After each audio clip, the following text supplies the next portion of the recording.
chilling tales for dark nights.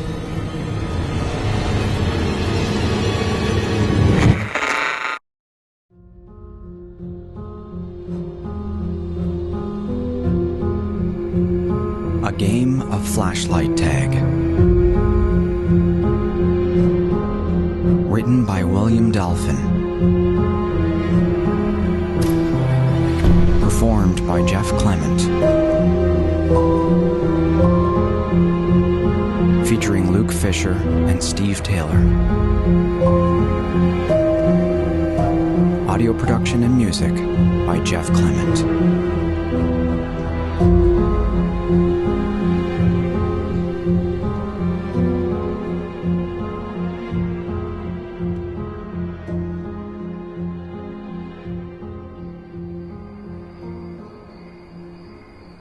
When I was 10 years old, I played a late-night game of flashlight tag with a bunch of neighborhood kids.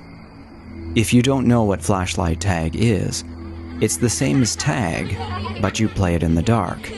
The person who's it gets a flashlight, and rather than tag you physically, they shine the beam on you, and then they have to yell the name of the person they see with it in order to tag them. It was really cloudy that night, and most people had their curtains drawn, so it was the perfect level of darkness for hiding in. The side of the street my house was on was skirted by a broad length of woods.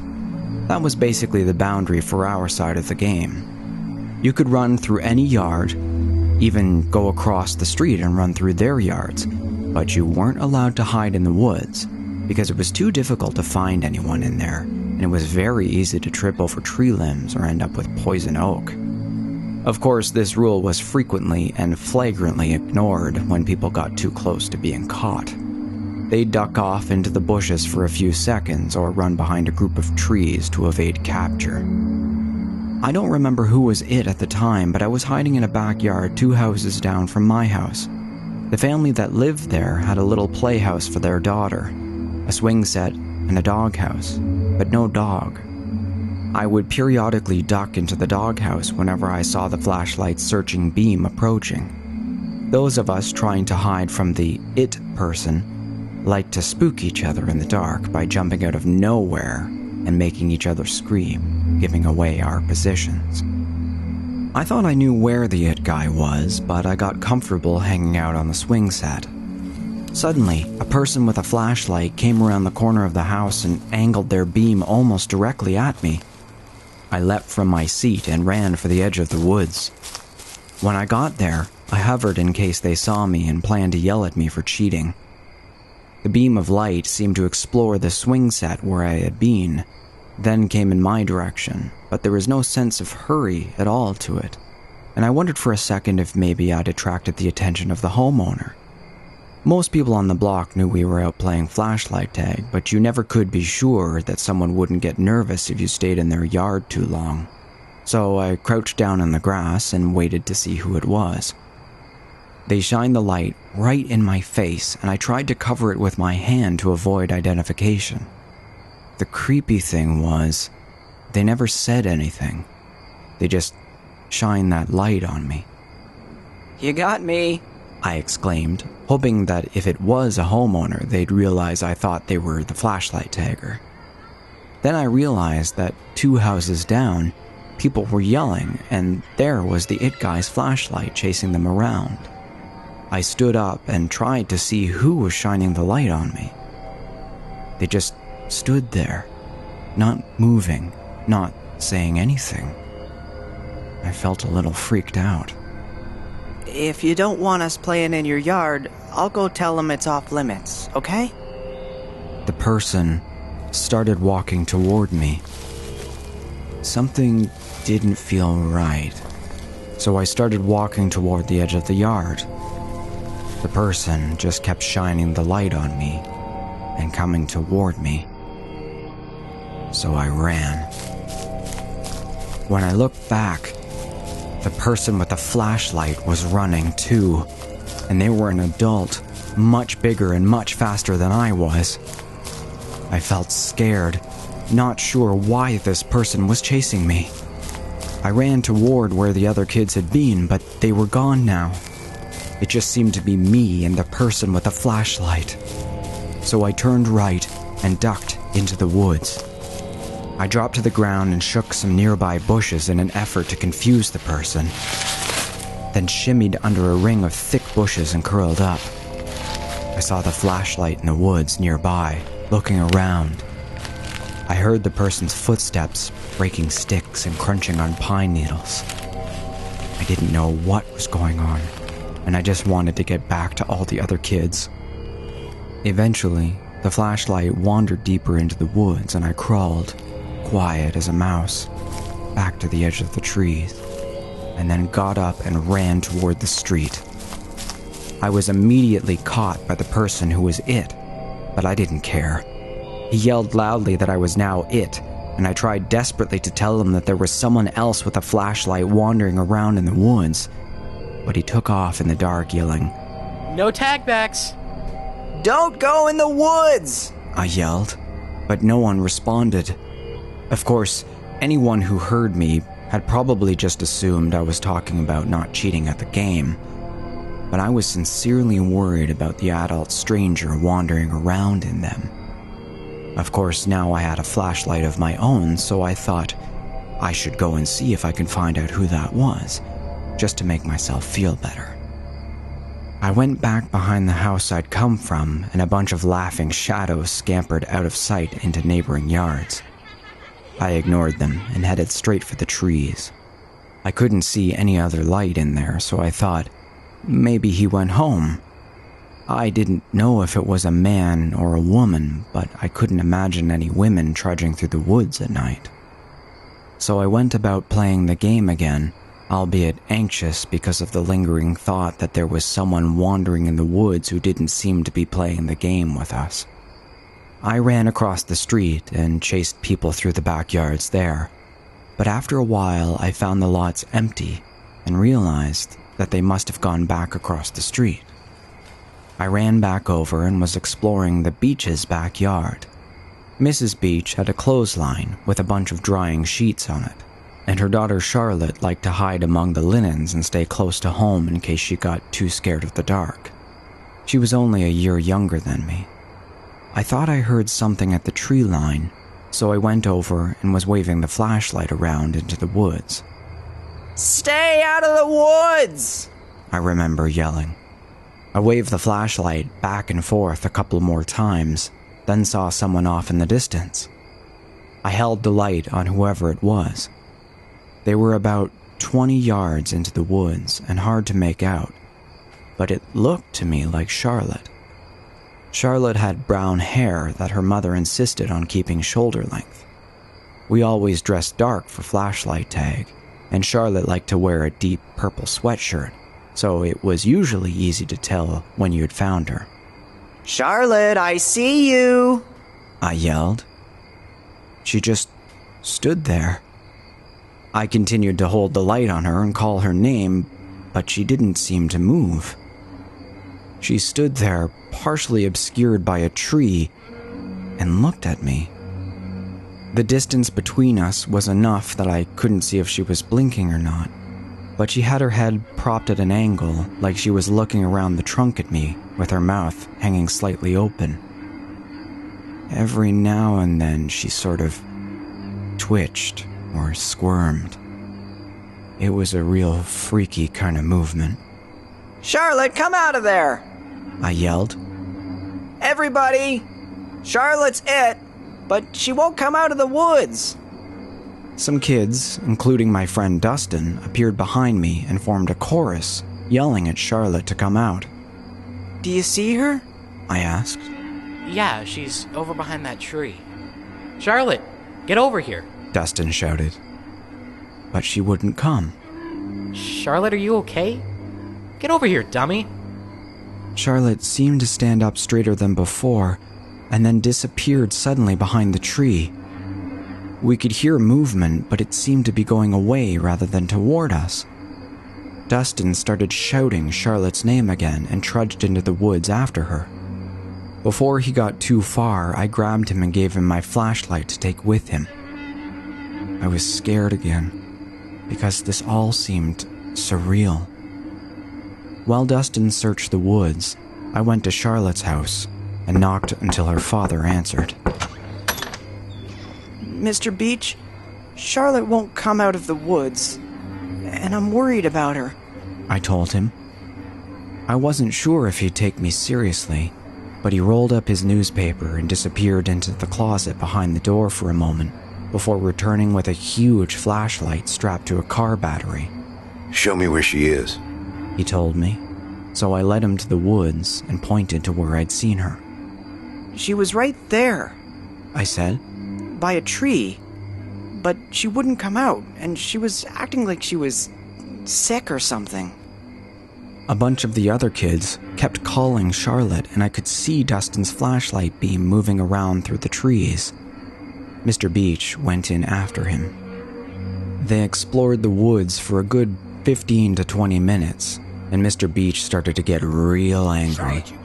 We heard him yelling very loudly for Charlotte, threatening her with all sorts of punishments if she didn't get back in the backyard that instant. The game was over by then, and we kids just stood there in the Beach's backyard, among the linens, and watched. Dustin came running back out of the bushes with a dead flashlight. Eventually, Mr. Beach came back out of the woods.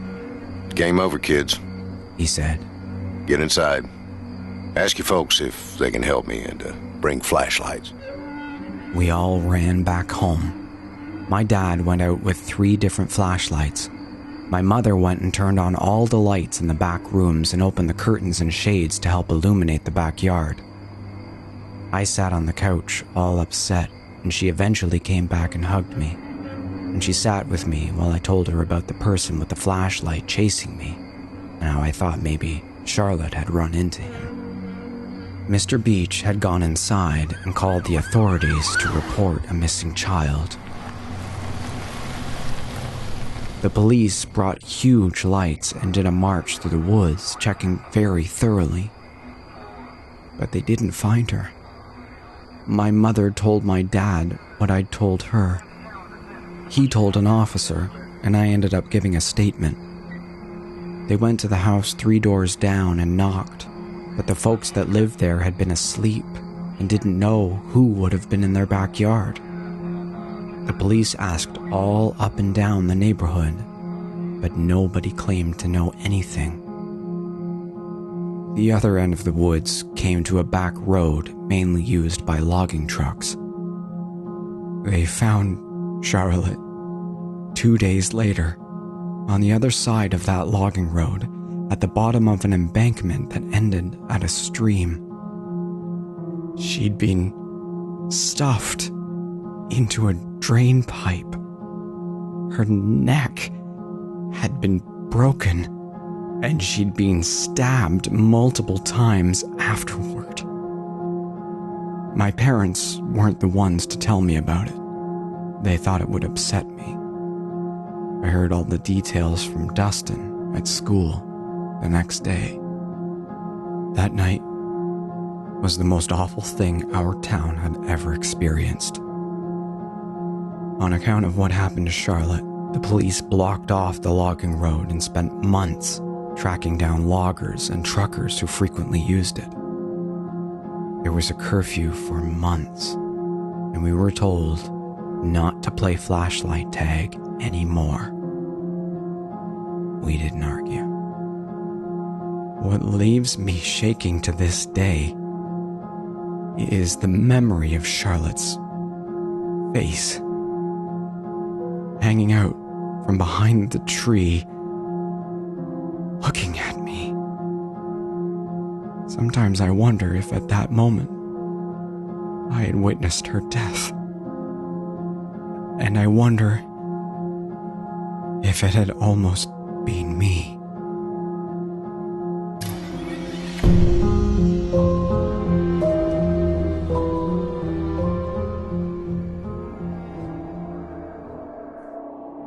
Big Man.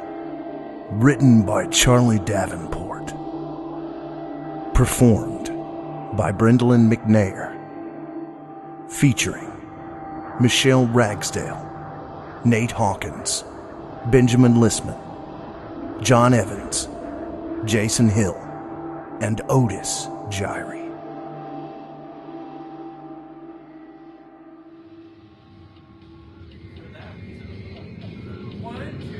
I was the short, fat kid that night. It was not that I was all that short. 5'4" is the average height for women in North America. I'd looked that fact up late one night on my phone, convinced that my lack of success with finding any company or even a free drink had to do with my height. Whether I had thought I was too short or too tall, I can't remember. It also was not that I was all that heavy. Devon at work had described me as thick. A bit heavier than those women on TV, but it filled me out in all the right places. It was because, just like all the kids that get picked last for the team, I had to run after my friend and all but demand to tag along. We'd been out to get some drinks because Amber's boyfriend had forgotten how to act right. Remembering the 20 or so previous times this had happened, I'd gathered this could mean anything from playing too many hours of Call of Duty to picking his socks up off the floor with his toes. You are such a pig! She'd call me and demand that we have a night out that always ended with her picking up some random dude at whatever bar we happened to be at and then doing the walk of shame the following morning. Why did I never go for Devon? I wondered as the Lincoln hit a bump. The road ahead of us was dark and poorly maintained. The uncomfortable ride was exacerbated by the sound of Amber trying to swallow her date's face. I suppose that I had to give it to these guys. The wingmen had laid the groundwork before their friend had even approached Amber. I had fallen for it too, thinking that tonight I'd get to spend some time with someone other than a guy who was taking one for the team. Hey, I'm sorry to bother you. Then why are you bothering us? Amber had insisted that we slam some tequila shots to get things started, and I tried to keep the hard liquor grimace off my face. I felt an immediate twinge of regret at my defensiveness, but the mechanism was built up from a lifetime of experience. I turned on my stool to face the man. He was dressed in a blue Oxford shirt with the sleeves rolled up to his elbows. Behind him stood two men dressed practically the same as him. All of them looked like they were wearing their Easter Sunday best, shirts of blue, green, and yellow, and neatly pressed pants. Everything about these guys said, "Just here on business." Well, it's because you two look like fun in this place. He gestured around, indicating the sparse attendance at High Notes Bar and Grill on this Tuesday evening. No karaoke tonight! That volume told me my friend should have eaten dinner instead of pre-partying before she left the apartment. Their spokesman smiled, his friendliness undeterred by the assault on his eardrums. What was that?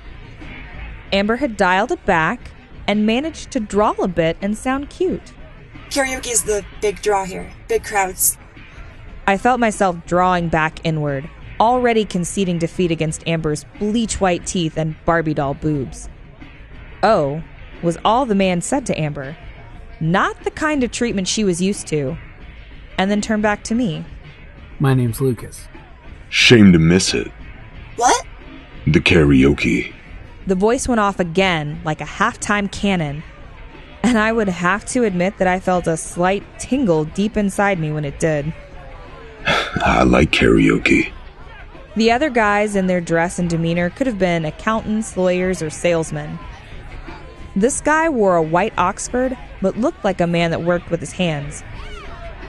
I had the impression he was looking us both over, his hard eyes just taking in every detail of us, and it sort of creeped me out.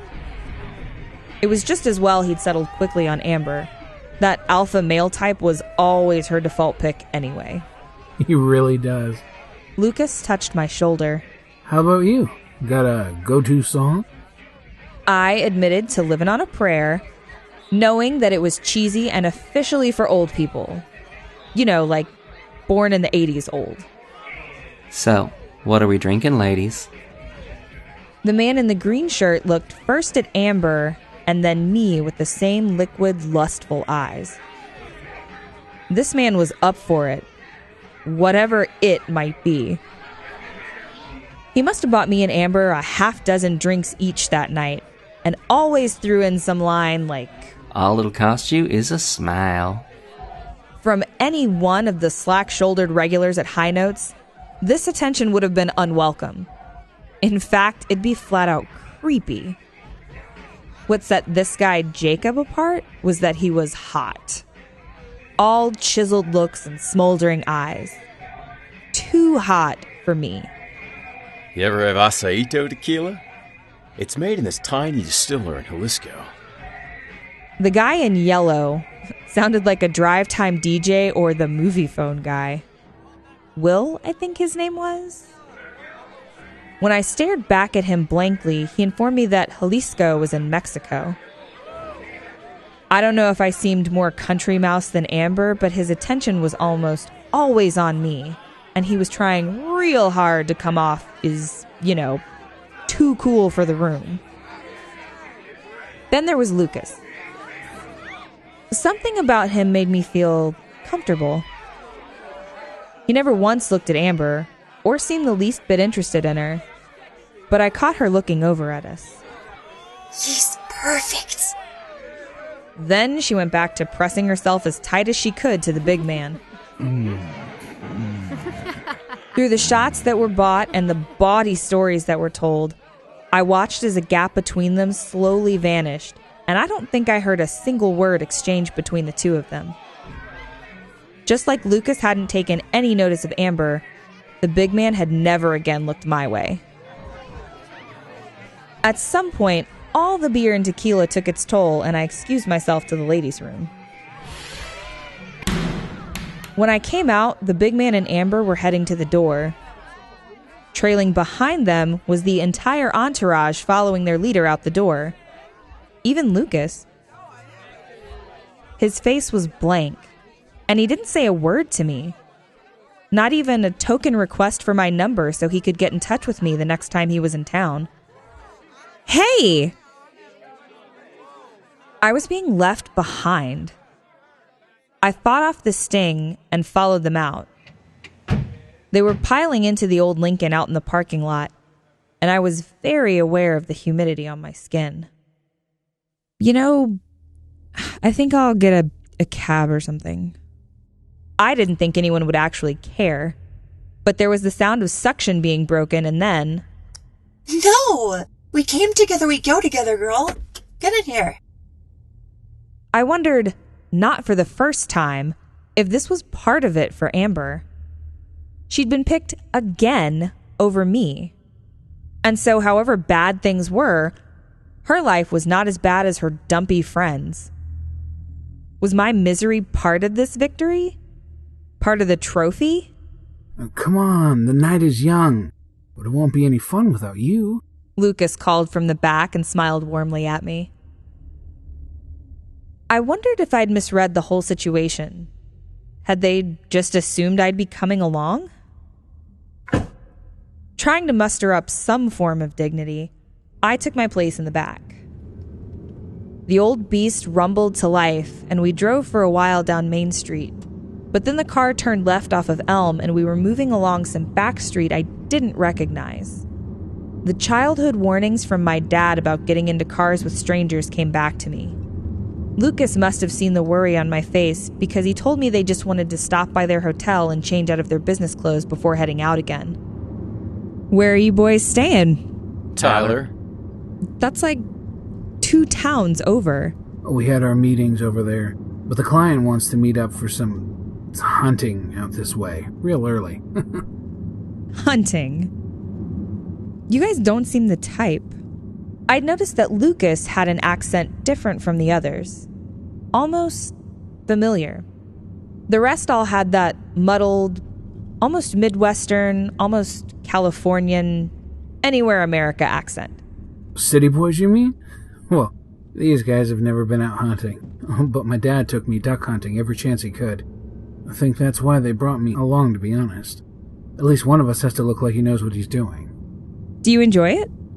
I asked, very aware of the warmth of his hand that was now just ever so slightly near my knee. Oh, sure. I still go now and again. I live for a sunrise over the water. Makes me feel closer to my dad now that he's gone. Do you maybe want to get dinner with me? After you're done tomorrow? Both Amber and the big boy uttered quick sounds of amusement around each other's lips. I blushed and wanted nothing more than to open my door and tuck and roll my way out of there. Quiet, you two. Mind your business. Yes, I would like that very much. The Lincoln had passed Tyler's city limits and pulled into the cottage suites. It'd been a rambling old wreck of a place back when Amber and I had been kids, but it was being modernized. The place was still having the finishing touches put on it, and the new sign wasn't quite finished yet. It was going to be the Cottage Suites by Marriott or Hilton Hotels or one of those when it was done. I was mulling this over and about to mention it to Lucas, more or less just to have something to say until we got inside, when I heard the rear passenger door burst open. Amber was laughing hysterically from her position on the big man's shoulder. How he'd gotten out of the Lincoln and managed to sling her up there so quickly, I had no idea. And apparently, neither did Amber. What are you doing? The big man gave no response, but took off at top speed toward the hotel's front door. Amber, no longer laughing, screamed my name. Kayla! In that moment, my best friend since age 6 sounded very sober and more than a little afraid. I had always been fast, and not fast for a big girl fast. If I'd been less self-conscious about wearing athletic shorts in public, I could have been a track star in high school. I often wondered where life might have gone then, but not as I was closing the gap between me and them. The big man looked over his shoulder in my direction and put on a burst of speed that I would have never expected from a guy even half his size. He blew through the front doors past the desk clerk, whose eyes never left the magazine open in front of him. The big man punched the elevator button with his free hand and then turned and looked right at me. Then he smiled. His mouth stretched past the point where human muscles had any right to be able to move lips and gums. It looked like he'd be able to easily open wide enough to swallow a baby whole. I could see nothing but his rows and rows of sharp teeth. The big man winked at me and stepped back into the elevator as the doors closed. Can I help you, miss? It was the desk clerk. I ran up to him. My words just came out in a rush. Yes, my friend and I came back here with some guys, and one grabbed her right out of the car. He looked at me with tired eyes. They're dating or something? We just met them tonight. What was he talking about? Maybe they just want to be alone. He grabbed her right out of the car. Okay. What room is he in? I don't know. I felt panic rise as I realized what the next question would be. What's his name? Nobody had called him by name. His friends had barely spoken to him at all. Had anyone used his name? I don't know. The clerk's shoulders slumped forward and his hands fell away from the keyboard. Look, miss, I'm sorry you were left behind, but two's company and three's a crowd. There were 4 of them. I was numb and could feel my grip on things beginning to slip. Any of them know his name?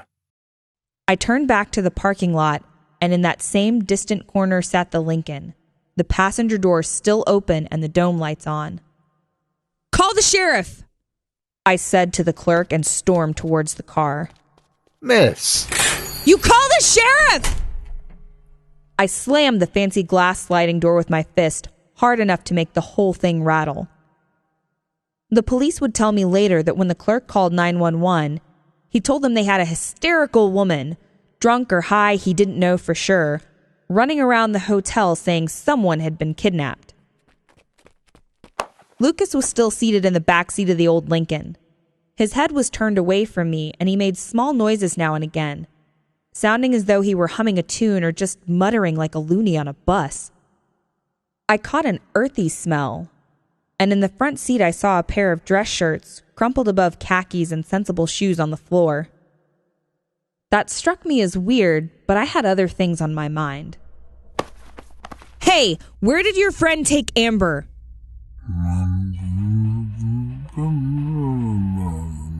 He responded, but he did not turn when he did, and the sound was slack.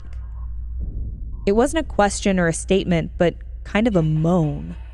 "Hey, where are the other two?" I leaned into the back seat and thrust my fingers into Lucas's side. There was a sharp pop, and for a crazy second, I was convinced that I'd managed to break one of his ribs. That thought was quickly washed away as Lucas spoke. Yes. I jumped back a bit. "Where did he take Amber?" I asked again. Yes. "Are you high?" I poked him again. His entire body began to writhe under his clothing in time with that horrendous noise. I would like that very much. Lucas didn't sound like he had earlier in the evening. In fact, did not sound like anyone I'd ever heard speak before, except perhaps my Meemaw when the emphysema had really done a number on her lungs.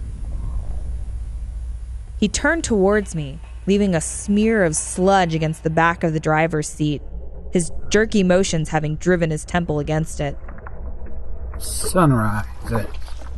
His body continued to wigwag under his pastel blue shirt. I saw his left eye fall back into his socket, and a bloom of some whitish and bristly moss spread around the wound. The thrush spread rapidly outwards, filling in black lesions that ripped open across his face and neck. He leaned forward, and a grayish-white mist seeped out from his sleeves and collar. Soon, all of his exposed flesh hissed and popped with it. That swampy smell of rot filled the car and drove me back out into the late evening gloom.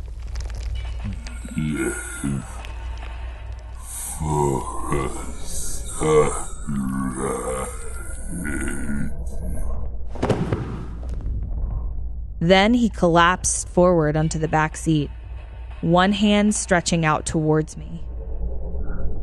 The mist filled the air around him, and when it cleared, there was only his clothing left behind, lying in the position he'd fallen. The police arrived 20 minutes later. The deputies ran the Lincoln's plates and found that it was registered to a Chuck Herman in Clarksville that had reported the vehicle stolen from his driveway the day before. They searched the hotel, woke and questioned guests, and looked at surveillance footage but found nothing. As far as they were concerned, neither Amber nor the big man had ever been there. I told them that was impossible. They took detailed descriptions of the four men, and one of them asked if I had anyone that could come and pick me up. When it became clear that I wasn't going to get anywhere with them, I fished out my cell phone and called my dad. He told me to stay put and that he'd be right there. After the sheriffs had left, I went back to the front desk clerk. As I looked closely at him, no detail lodged in my mind. This man did not stand out in any way. Can I help you, miss? He sounded as though we'd never spoken before. I want to see the footage. His eyes creased in irritation, but his smile didn't change one bit. Miss? I want to see the security camera footage. I want to see what that cop saw. Look, young lady, I'm sorry that your evening didn't go as planned, and I am sorry your friend left you behind. He turned back to his computer's keyboard and began typing away. She did not leave me. But perhaps you should take this as an opportunity. I mean, Did you really want to be the third wheel the rest of your life? This place gets all kinds of folks. Each one of them, once they're away from home, get a little wild, looking for some kind of relief from whatever ails them. It can get a body into a very bad situation with very bad company. It can happen, miss. I've seen it many times. Sometimes you eat the bear, and sometimes it eats you. The elevator sat in a recessed cubby, and I couldn't see it from where I stood. I stiffened, expecting the big man to step into view from around the corner. His perfect white Oxford and that impossible tear of a grin with its rows of bristling teeth would both be covered in Amber's blood. He might even be dragging whatever was left of her behind him. My friend, maimed, violated, and devoured, just a used scrap of gristle to be thrown away. Miss, does that sound good to you? No. I said, my dad, he's coming to get me now. I was still staring at the space where the boogeyman was supposed to appear. I said that feeling that I needed some protection. I realized that I hadn't heard that bell go off again, hadn't heard the doors slide shut. If anything had come down in the car, it was still lurking in that alcove. Ah, speak of the devil. What? I think this is the young lady you're looking for, sir. The clerk gestured behind me, and I saw my father with his sun-cured face and denim work shirt coming towards the glass doors. Oh, God. Enjoy the rest of your day, miss. I hope we see you again soon. Something in his voice made me turn back around, and he slowly smiled at me. I wanted to scream, even before the second row of teeth popped out from under his lips, which drew taut around the bones of his face like a bowstring. I turned and sprinted out into the parking lot, grateful like never before to see my father. But the clerk's words rang in my ears. Sometimes you eat the bear, and sometimes it eats you.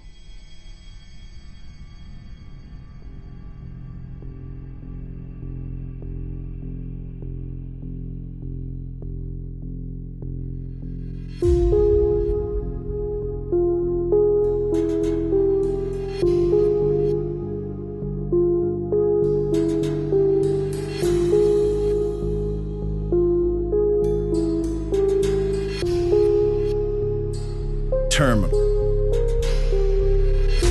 by Jonas-Mawji.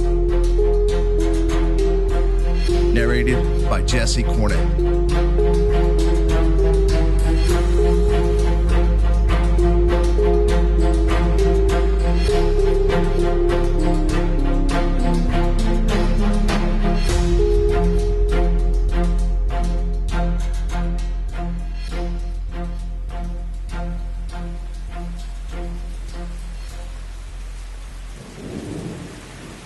And I watched the life slowly draining out of his eyes. I felt perhaps a little pity. I'm sure it isn't a pleasant experience, but the pity always soon subsides. And as I stood there, holding the bloodied knife and watching his expression, my stomach started to do the familiar dance of adrenaline and elation. I was seeing this man's final moments, seeing his face contorted in shock and fear at my hands. If I had not intervened, this mess of a drunkard would have continued to waste oxygen. I had dominion over his future, and I chose to snuff it out like an ant underfoot. A few minutes later, and I had put a half-mile between me and the crime scene. It would take a while for him to be spotted. That's why I picked that particular alley, quite secluded, especially at this hour. Is it that surprising? This was not the first time I'd done this, and it would only be the last if the police managed to pull their fingers out and catch me. The count was almost in the 30s now, yes. And I'd just off number 27, Henry Trenton, 43, married, From the picture he'd painted while he rambled to me at the bar, he was an alcoholic miscreant. I'd done his widow a favor, I'm sure. And as I turned the corner, I saw the E46 bus stop. In the distance, a pair of subdued headlights peeked through the fog. I had made it in time. At this time of night, the E46 bus was empty on average, and its route would lead me fairly close to home, on the other side of the city. No witnesses, and miles between me and the scene. Perfect! Of course it was. I had done my research. The stop itself was abandoned, and as I waved down the bus, I couldn't help but feel relief at seeing the bleary-eyed driver, who clearly looked on an autopilot, so ingrained from regular night shifts that I need not worry about him taking in my appearance.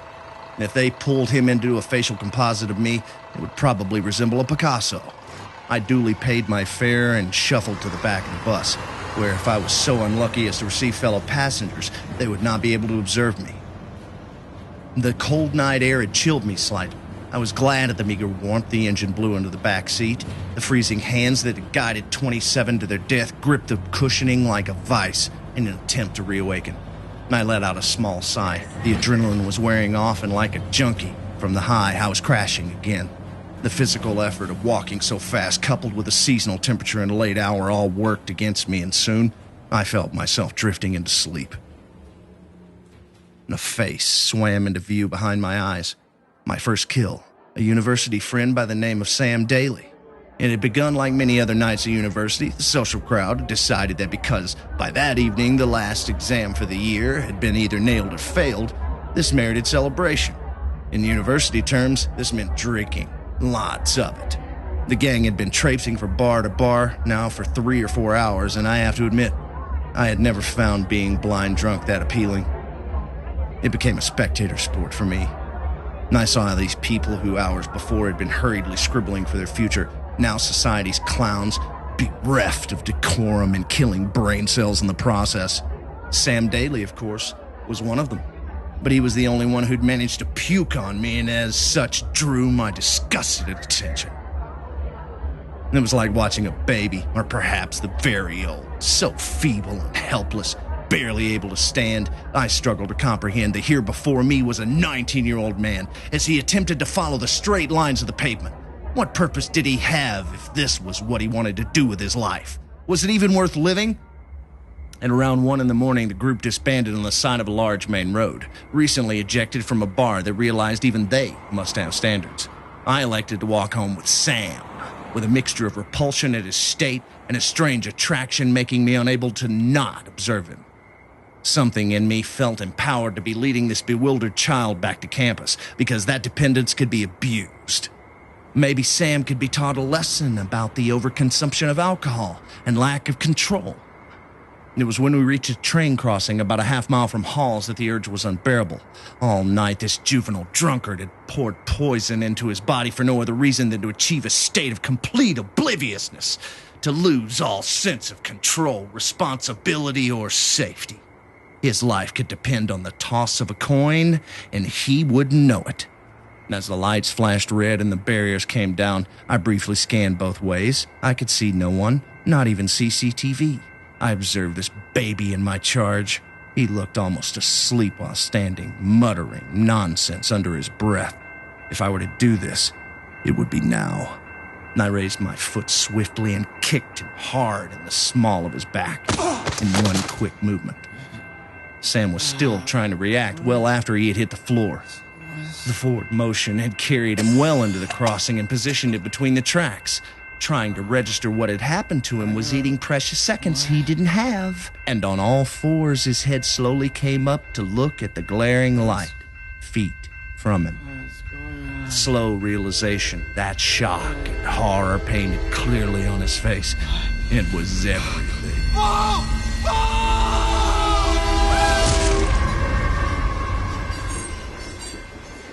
Sam Daly came to an end, orchestrated by yours truly, and it had taken his last seconds on this earth to realize that he had been judged on his actions.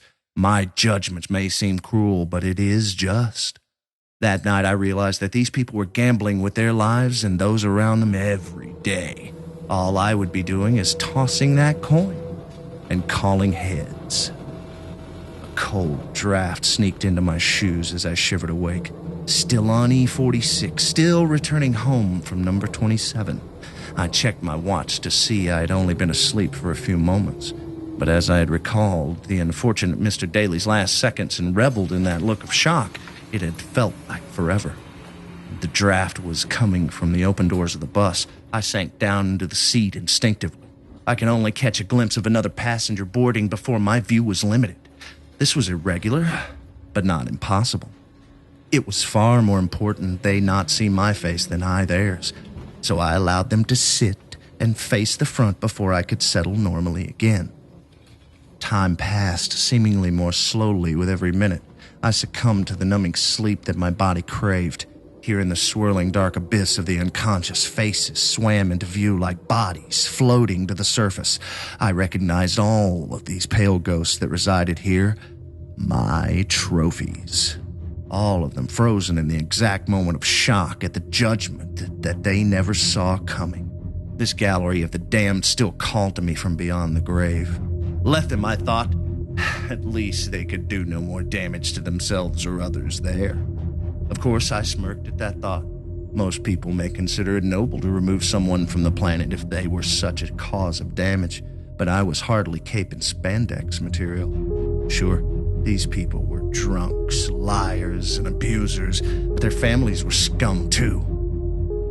All the same DNA floating around like a stagnant pond, screwing, dying, and amounting to nothing. My judgment is purification.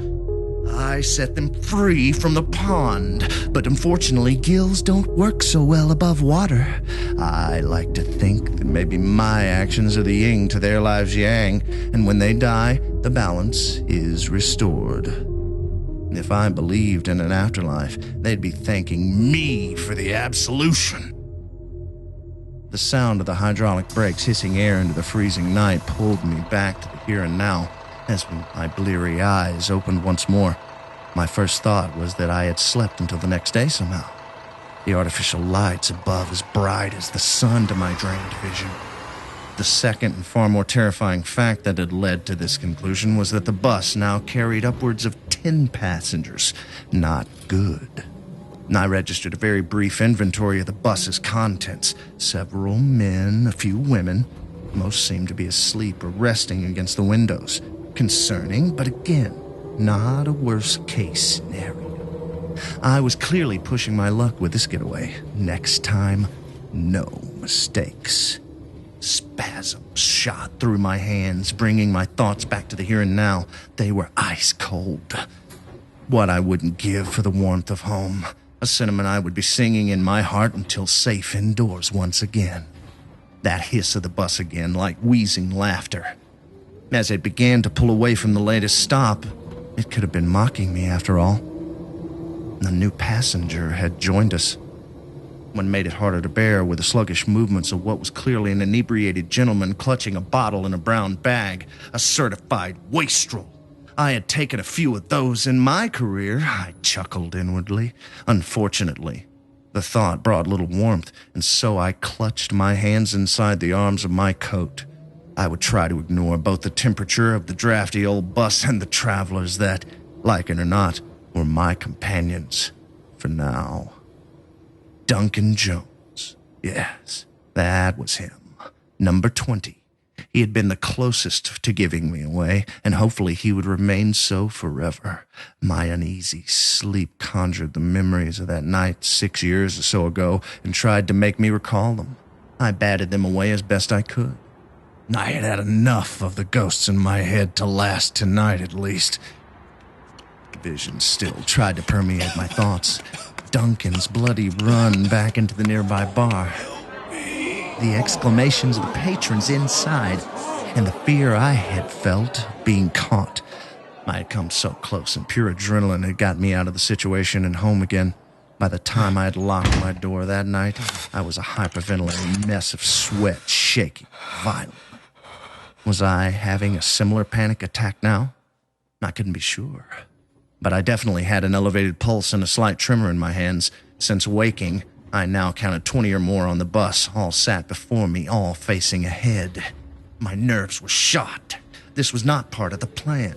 My waking moments were filled with terror that I may be discovered or spotted. My sleeping moments haunted by the restless souls of those I judged. They sometimes came to me in dreams, but it was always easier at home in a warm bed to reassure myself that my actions were almost divine.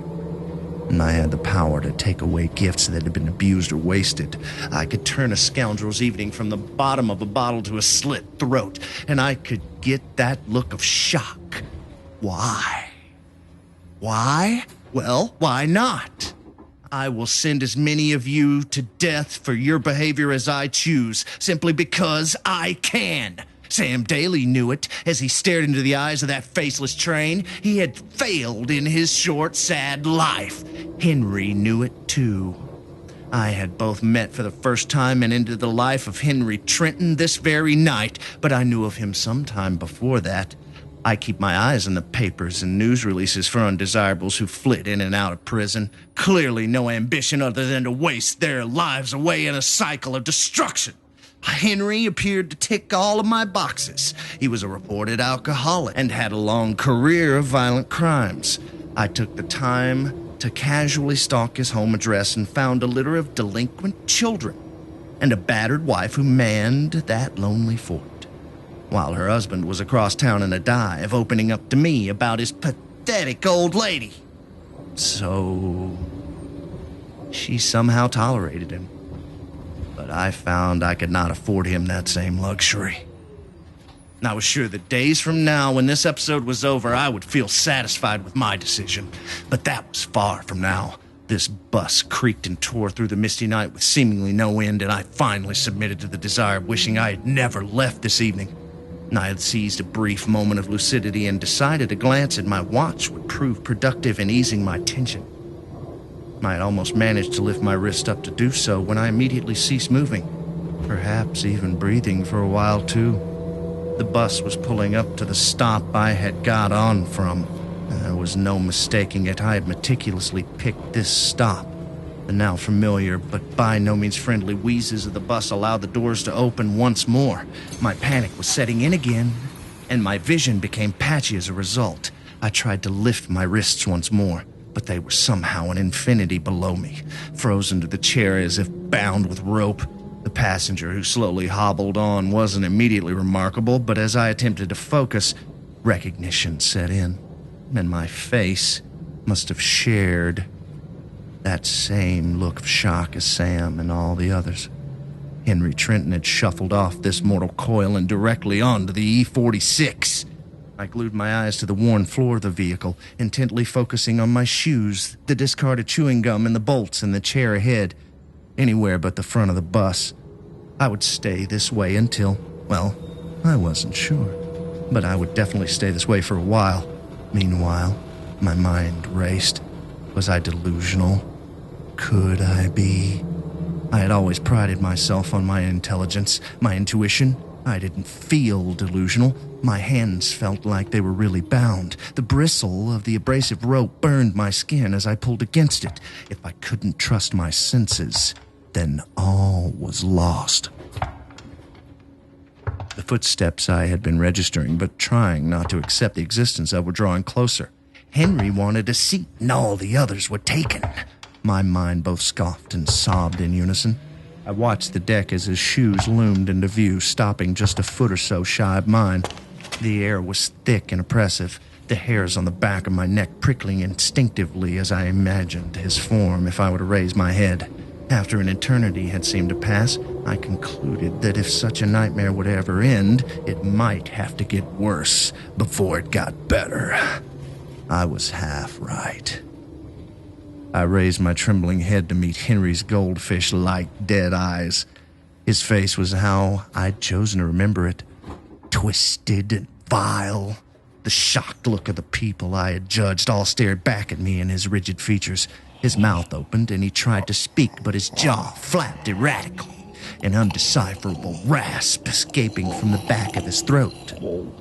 I could still hear the gargle, blood in his trachea as air pushed through the jagged hole in his neck that my hands had made. A pallid finger outstretched by Henry slowly raised itself towards me.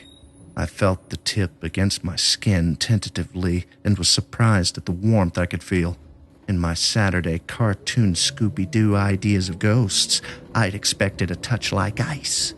Henry drew the clammy fingers slowly across my neck in a similar manner to the way I had ended his life but a few hours before.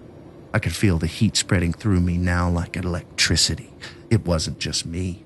The whole bus seemed immune to the frozen gales outside. When Henry withdrew his finger, he appeared to attempt to smirk. It was genuinely hard to tell. In the distance, I could see the passengers slowly starting to turn in their seats to face me at the back. And finally, I was in full recognition of the situation. I knew every face on this bus because they were the 27 I had passed my unique form of judgment upon. Sam Daly, Joe Doherty, Annie White, Duncan Jones, each one a reflection of the same look now painted on my face. The heat was now becoming unbearable. I could feel sweat forming on my forehead. The fog outside the bus seemed more like smoke billowing up from the ground, or perhaps the fires I knew somewhere must be beneath it. I stared haunted into Henry's eyes. He returned a small nod. He knew that I could see it now. The night was as cold as the grave, yet the bus was burning up like the fires of hell. Of course, that was where the bus journey ended, the final stop.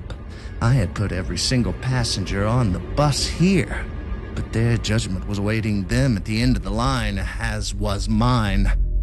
These hands that had taken 27 were now bound, and my sentencing would wait for me, never minding however many years it took. Judgment was never mine to give. The only difference was those with slit throats don't have long to wait. I had the rest of my life, simultaneously wanting to end it all and cling on to life until my last breath. As the heat took me over and led me into the sweet delirium of unconsciousness, I saw the horror that was my fate. The fires of hell were waiting for me and the things that I had done. I had wasted my gifts.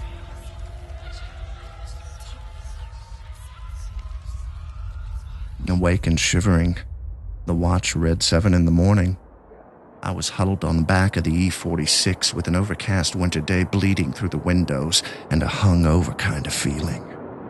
None of the evening's occurrences had been forgotten, nor were they soon to be, but I appeared to be back in a realm of normality.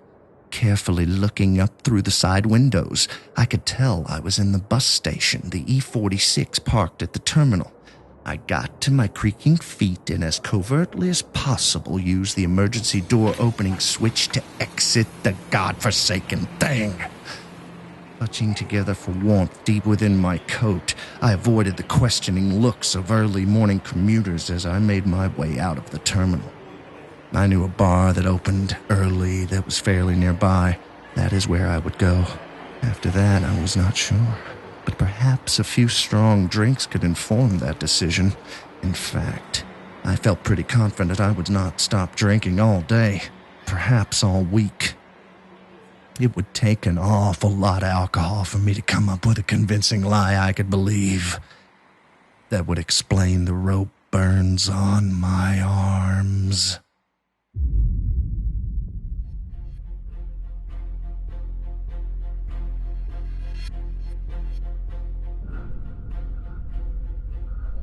Darren.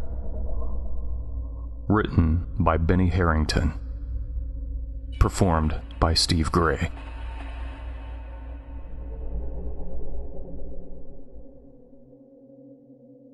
Darren was a little weird, but I didn't realize how weird until it was too late. He came to our school at the beginning of 4th grade. The minute I met him, I knew he was going to have it tough in school. He always wore a suit to school. He would often be found dancing as he walked, and he loved quoting old movies like Casablanca. Seeing as most 4th graders had never seen the films he liked to quote, he would often be met with confused stares and muffled laughter. Nobody wanted anything to do with him, for obvious reasons. But thanks to my mom, I ended up getting to know him better than I ever wanted to. You're going to go have a play date with him after school. I already set it up with his father. My mom, the school secretary, told me. No! Mama! He's weird. He's lonely, he has no friends. And honestly, his parents aren't around a lot. When I spoke with his father on the phone, he told me that they're very busy with work. So, please, Ben, just go hang out with him after school. He lives just a few blocks from here. You could walk home with him, and I'll come pick you up after my meeting tonight. Okay? There wasn't much I could do to get out of it. In retrospect, I wish I had tried something. Anything. I walked home with Darren after school. The whole way he would randomly break out into dance and start quoting some movie I had never heard of. Do you like sparkling cider? He asked me as we neared his house. Not really. More for me, then. He laughed as he skipped the rest of the way. The house was immaculately clean. Not a speck of dust could be seen. As I stepped into the front living room, I noticed an elderly woman asleep on a chair. A breathing machine was attached to her face. This lovely specimen is my grandmother. Isn't she gorgeous? He said, petting her head. I waved awkwardly. Follow me. I'll get us a snack. As I walked past the grandmother, I noticed some metal bands wrapped around her wrists. As I stepped closer, Darren came out of the kitchen. Hey, he said. His voice sounded deep. What are you doing? Nothing. I just, Admiring her beauty? Of course. Who wouldn't? Now come on, silly pants. We sat at the dinner table as he handed me a small plate of ladyfingers. At the time, I had no idea what they were, and their names sounded less than appealing, so I passed. More for me. He laughed again. After he ate, he gave me a tour of his house. Every single room was as clean as the last. It was almost too clean. Would you like to meet my father? Sure. Darren took me to the end of a long hallway and opened the door at the end. It was a large office with fancy furniture. Father dear, I'm home, Darren said, skipping to the office chair which was turned away from us. Darren reached over and hugged his father. Father, this is my friend, Benjamin, Darren said, pushing the chair around. Seated in the chair was a mannequin, dressed in a suit. Say hello, Benjamin, Darren said, his voice sounding deep again. Hi. Father's very busy. He has to get back to work. Love you, Father, Darren said as he kissed the mannequin on the cheek.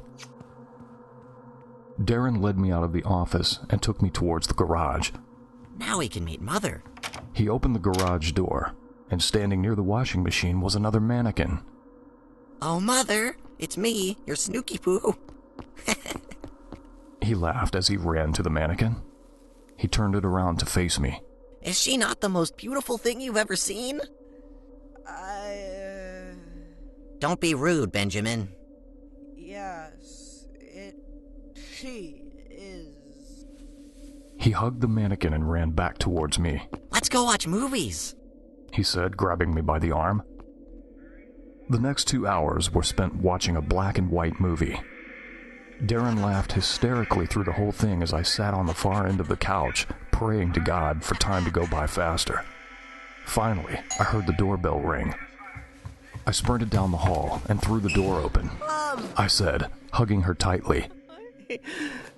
Are you okay? Darren appeared behind us, a creepy smile on his face. It was a true pleasure, ma'am, having your son here. I hope he can visit again. Certainly. Are your parents home? I'd love to meet them. Oh, sadly, no. They're both at work. Aren't they, Benjamin? He said, his smile vanishing. Yes, they aren't here. You two haven't been alone this whole time, have you? No, my dear sweet grandmother's here. She's napping, though, so we need to be quiet. Oh, of course. Well, I'll see you at school tomorrow, Darren. Yes, I look forward to it, he said, smiling. Sadly, that would not be the last time I would find myself in Darren's house. I told my mom everything. I told her about Darren's grandmother, the super clean house, the ladyfingers, and worst of all, The mannequins. Ben, knock it off. She said as she washed dishes. I better not find you spreading those rumors around school. Darren has had it hard enough as it is. You understand me? Mom, I'm serious. Ben, enough. I know Darren's a little different. But for God's sake, why on earth would he dress up mannequins as his parents? I went up to my room, frustrated beyond belief. I grabbed my backpack and threw it on my bed. Now, this was around the early 90s, and my most prized possession in the entire world was, of course, my Game Boy. So when I was unable to find it in my backpack, you can understand the pain I felt.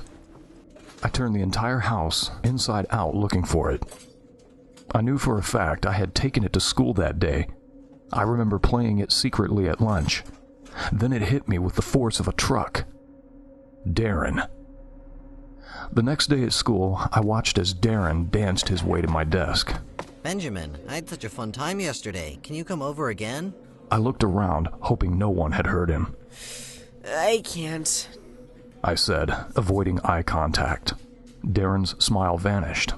But you have to. I have your Game Boy. I looked at him. Panic and horror in my eyes. You left it on my kitchen table. Remember, silly goose? I didn't take it out of my... You did, Benjamin. Come on over tonight and you can get it. Our teacher walked in and asked us all to be seated. Just bring it tomorrow. I whispered to him as he went to sit down. Even though I couldn't see him, I knew for a fact he was staring at me the entire day. Days turned to weeks, and every day Darren would meet me at my desk with the same story. Oh no, I forgot it again. You sure you don't want to come over? After a month, my fear of going back to Darren's was being eclipsed by my need to get my Game Boy back. So finally, I gave in and told him I would stop by his house, just to get my Game Boy. I organized it with my mom that she would pick me up after she was done with all her paperwork. It would be a half hour at the most. We walked together towards his house. Again, he danced and quoted movies. Louie, I think this is the beginning of a beautiful friendship. He said. His voice sounded different, like an adult. Who's Louie? You're so funny. We got to Darren's house, and I stopped on the sidewalk. Just bring it out. My mom's picking me up in a few minutes. Darren's eyes narrowed. Don't be silly, Benjamin. It's gonna rain any minute. Now come inside. I looked up and saw the rain clouds coming in. All right. Just for a minute. As I walked in, I saw his grandmother in the same exact spot I saw her last time. She was even wearing the same clothes. We walked to the kitchen and I sat down. Let's play chess while we wait for your mom. Where's my Game Boy? Benjamin, you're being rude and I don't like it, he said, grabbing a chessboard from a nearby shelf. Now let's play chess. Do you know how? No. Well, I will teach you. For what seemed like an hour, we went through the rules of chess. Honestly, I was too upset to listen, so I just nodded. As we began to play, the phone rang. Darren ran to the phone and picked it up. Hello? Oh, hi, Darren. It's Benjamin's mom.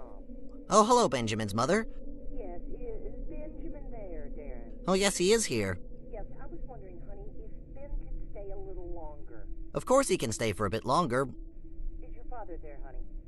Why, yes. Yes, my father is here. Just for a little bit, however. He has to go to work. Great. Can I speak with him? Of course, just a minute. Thanks, Darren. You're a dear. Darren glared at me as he held the phone to his hand. He held it there for a few seconds, then placed it back to his ear. Hello? He said, his voice sounding deep and raspy. Oh, hello, Patricia. Good to hear from you again. Yes, I will be here for another 20 minutes or so. Take your time. Wonderful. Goodbye. Darren hung the phone up and walked back to the table. Is it my turn? I just stared at him in disbelief as he was deciding on his next move. Darren? Where are your parents? At work, he said, not looking up from the chessboard. Why did you pretend to be your dad? Darren looked up at me. Because, Benjamin, my parents are very, very busy people. Now, if someone found out that they were gone a lot, they could get into lots and lots of trouble. Do you want them to get into lots and lots of trouble, Benjamin? He said, his eyes penetrating mine. No. I said, quickly looking away. He moved a piece on the chessboard and smiled. Your turn. I looked at the board and grabbed a piece and moved it randomly along the board. Darren slapped my hand. Benjamin! You can't make that move. Weren't you listening at all? Well, were you? I shook my head. Darren swung his arm across the board, and the pieces went sailing across the room. He began to pound on the table angrily. The rules are simple, Benjamin, simple. Why don't you just listen, Benjamin? Why? He then stood up and smacked me across the face. I'm not proud, but honestly, I was 9, and at that time, my main reaction to being scolded was to cry. So that's what I did. Oh, knock it off, Benjamin. Act like a man. Stop being such a little sissy. As I tried to stifle my crying, it got worse. And Darren got angrier. All I wanted to do was play a fun game, and you ruined it. You ruined it. Now get in the living room. You're on timeout, and quit crying. I quickly jumped off my chair and ran into the living room. Tears continued to pour down my face as I fell into a recliner. Once I was finally able to gain control of my sobbing, I sat up and looked towards the kitchen. The chessboard was picked up and Darren was gone. I turned to look at the grandmother who still hadn't moved an inch. Slowly I got up and walked towards her. As I got closer, I spotted Darren standing in the doorway of the kitchen, my Game Boy in his hand. I put you in a timeout, didn't I? Well, you leave me no other choice. He threw my Game Boy down on the ground and it smashed into pieces. I could almost feel my heart crumble. Now I swear to God, if you tell anyone, I mean anyone, I will smash more than your dumb video game. Do you understand? I nodded as tears began to pour down my face again. Now pick up this mess. With my head low, I walked to the Game Boy and picked up the pieces. When the doorbell rang, Darren beat me to the door. Oh, hello, Benjamin's mom. He smiled. Hi, Darren.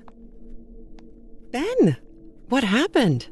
I looked down at my broken Game Boy and then at Darren, his eyes glaring at me. I dropped it. Ben, I told you to be careful with your belongings. You know we can't afford another one. You'll just have to save up some of your allowance, she said as she reached for me. I walked towards her and glanced at Darren out of the corner of my eye. See you at school tomorrow, Benjamin. Darren smiled. As we walked down his front steps, I turned to look at him. Don't forget what I told you, he said before slamming the door shut. Due to a combination of embarrassment and fear, I didn't tell my mom what happened at Darren's house. I thought that maybe I could put the whole experience out of my mind and go on about my life. That was until I saw him the next day. He looked so smug and arrogant. As he danced down the hall, I felt my blood boil. I hated him. I hated him with every fiber of my being. I wanted to see him get hurt. I wanted to see him in pain, and I knew exactly how I could make that happen. One of my best friends was a kid named Pete. He was a 5th grader with the body of an 8th grader, and he liked to fight a lot. I told Pete everything that happened.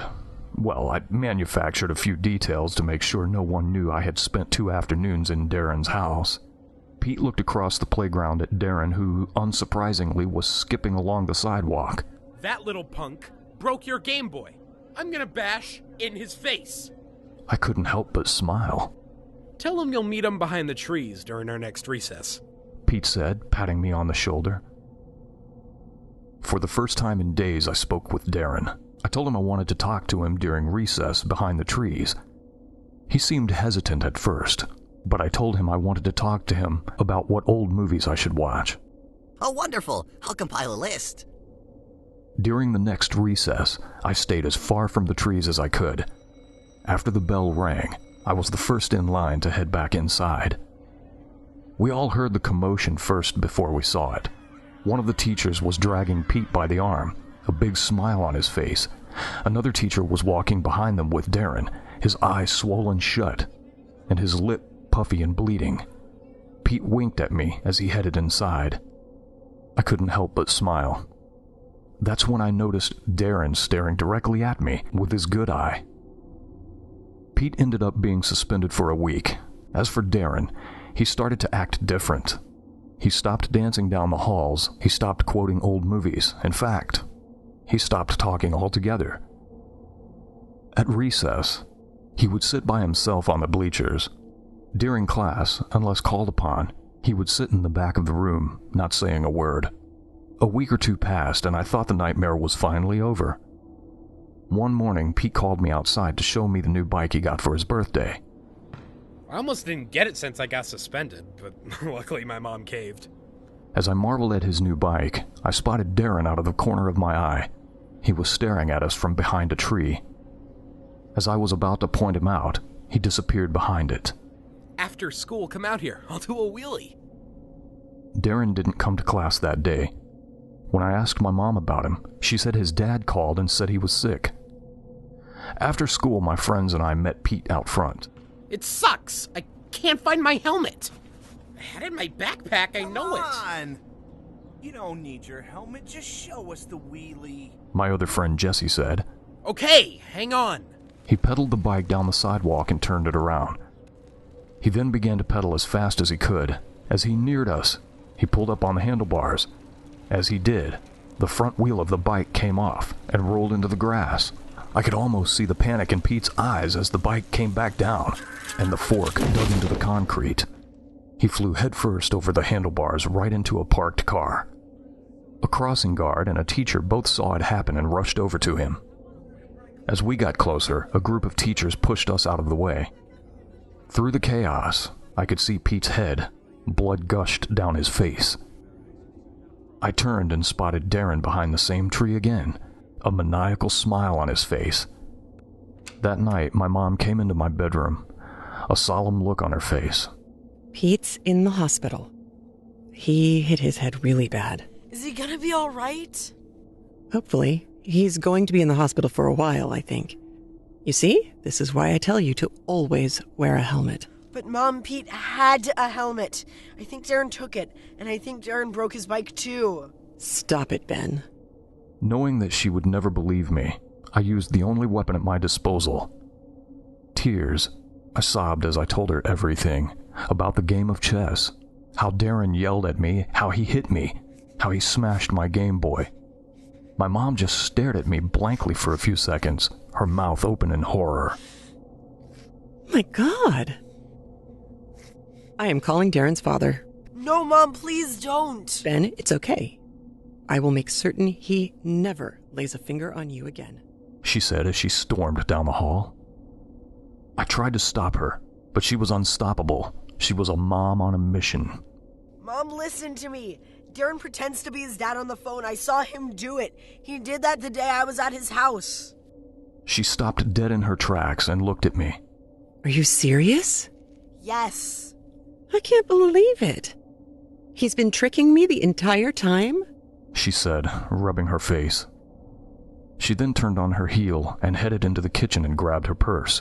Get in the car. We're going to go pay him a visit. Mom, please, no. Ben, it's okay. I'm an adult. I can handle a fourth grader. Oh, if she only knew how wrong she would be. The car ride to Darren's was one of the longest of my life. As my mom parked in front of Darren's house, I looked up at the front window. The drapes were swaying back and forth. We walked up the steps to his front door, and my mom knocked loudly. After a minute or two passed, she knocked again, then again. Finally, the door opened slightly, and Darren looked through the crack. Oh, hello, Benjamin. Hello, Benjamin's mom. What can I do for you? Darren, I'm here to speak with your father. I'm sorry, man. He's at work right now, but if... Before he could finish, my mom pushed open the door, almost knocking him to the ground. Enough, Darren. I want to speak with your father or your mother this instant. I smiled as I saw the fear in Darren's eyes. My mom was an angry mom. Nothing in the world is scarier. Where's your grandmother? As she asked that, I peered into the living room. Darren's grandma was gone. Not only was she gone, but the chair she sat in was gone too. Darren lowered his head and began to sob. She's in the hospital. She had a heart attack last night. The tears were believable, no doubt about it. But I could see right through them. Sadly, my mom couldn't. Oh, God. Darren, I'm sorry, she said, kneeling down beside him. I don't have a mom. She died when I was 5. My dad and Grandma are all I have left. And my dad, he works 2 jobs to support us. My mom reached for Darren and hugged him. The hairs on the back of my neck stood up as I watched. If my grandma dies, there'll be no one to watch me. My dad doesn't want anyone to know. They might try to take me away from him if they knew he lives alone. I don't want to leave my dad. I don't want to leave my dad. Darren cried as he collapsed into my mom's arms. My mom caressed Darren's back as he cried hysterically. I couldn't believe what was happening. Listen, Darren. I can't imagine how difficult this is for you right now, but you need someone to watch you. Is there a neighbor you can stay with until your dad gets back? Darren struggled to stifle his crying. Miss Effler's next door is nice. She makes good cookies. Good. Well, let's take you over there. Tomorrow morning, I will stop by again and speak with your father. Maybe we can organize something so that you aren't left alone, okay? My mom said, wiping the tears from Darren's eyes. Okay. As my mom hugged him again, he looked up over her shoulder at me. Slowly, a smile started to creep across his face. I felt my hands ball up into fists. My mom let go of him and the smile vanished instantly. Tears began to stream again. We walked over to the neighbor's house with Darren. Mrs. Helfer stared at my mother confusedly as she explained the whole situation. She then looked down at Darren as if she had never seen him before in her life. As we drove off, Darren waved at us from Mrs. Helfer's porch. I'm going to stop by tomorrow before work. I need to speak to his father. Poor child can't be left alone like that. Mom, he's lying. I know it. He smiled at me when he hugged you. He was probably happy to have someone to console him. Ben, the poor child is alone the day after his grandmother has a heart attack. Can you imagine that? His grandma was probably already dead. He's a psycho, Mom. And you didn't even yell at him for hitting me or breaking my Game Boy? Ben, please stop. He's got enough on his plate as it is. When I talk to his father, I will tell him what happened. The child is lashing out, that's obvious. He's lonely and he's scared, and I am sorry, she said, placing her hand on my shoulder. It was pointless to talk about it anymore. I knew nothing I would say would convince her otherwise. To this day, however, I wish with every ounce of my being that I had at least kept trying. My friend Jesse's mom picked me up the next morning, since my mom had gone to Darren's. When I got to school, my mom still wasn't there. Neither was Darren. As first recess came around, I went to the school office. Still, my mom wasn't there. I asked one of the secretaries, Miss Joan, if she had heard anything from my mom. No, honey. I was just about to talk to you to see if she's okay. She never called in. I felt my heart plummet. I sprinted out of the school and headed towards Darren's house. As I neared, I spotted an ambulance parked out front. Sitting on the curb was Darren, wrapped in a blanket. Behind him was Mrs. Helfer. 2 paramedics came out the front door with a stretcher. My mom was on it. I rushed over to Mrs. Helfer, my lungs burning, tears streaming down my face. What happened? She fell down the steps. I tried running to the stretcher, but a paramedic stopped me. That's my mom! Mrs. Helfer came up behind me and placed her hands on my shoulders. I'll take care of him. As they loaded my mom into the ambulance, Mrs. Helfer walked over to her front steps and sat me down. We'll go to the hospital. Just wait right here until I can get my car keys, okay? My world was spinning. I could barely nod my head. As Mrs. Helfer walked into her house, I watched as Darren stood up and turned towards me, that twisted smile still on his face. He walked to me and kneeled down. Your mother's a harlot, and she should have kept her nose out of things that aren't any of her business. My entire body was paralyzed in fear. What was happening? Darren leaned towards me. You try to take my family from me, and I'll take your family away from you. He stood back up, dropped the blankets off his shoulders, and skipped up the steps as the ambulance pulled away. The days following my mom's accident were a nightmare. She had suffered serious head trauma. It was so bad that they had to remove a portion of her skull due to brain swelling. Seeing her in that hospital bed, tethered to all kinds of equipment, shattered me to my very core. To make matters worse, my aunt, who had come down to stay with me, forced me to go to school. It was the absolute last place in the world I wanted to be, especially because of Darren. He was back to his normal self, dancing, skipping, and smiling. Anytime I saw him, my vision filled with red. I wanted to get my hands around his neck. One day, as the rest of the kids were out at recess, I decided to stay inside.